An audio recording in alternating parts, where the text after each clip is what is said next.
Discussing with the Mongols a situation that developed under the Buddhists, mostly under the Buddhists and the Soviets. People had been getting a hold of children that weren't really suited to,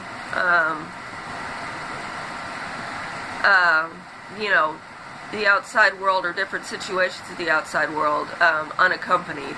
And they were using them in experiments, and those experiments were mainly geared towards trying to learn how to make people like us sick or die.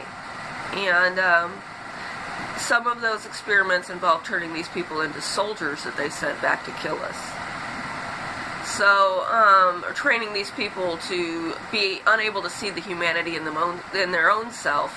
So when encountered by people who would try to relate to them as human beings, seeing them as members of their species, that would really set them off.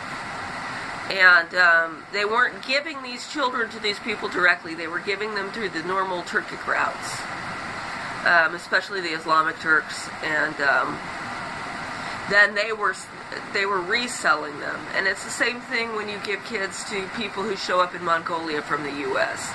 And say that I've got a master's degree, I've got a good job, I've got a nice home.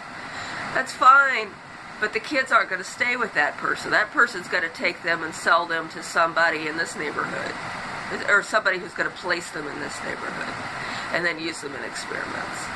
So, and then I'm in this situation, so I'm not always talking the best, the best words. So, I say, well, don't send any kids to Turkey or something like that. That's not, okay, you can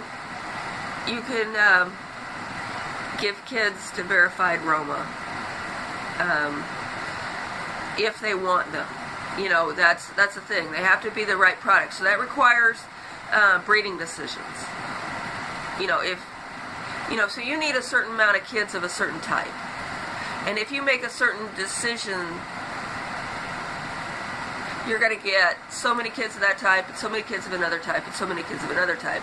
If you make another decision, you'll get so many kids of the type you want, and several other different types of kids. And so you have to try to make these decisions based on who you have to take people away from you.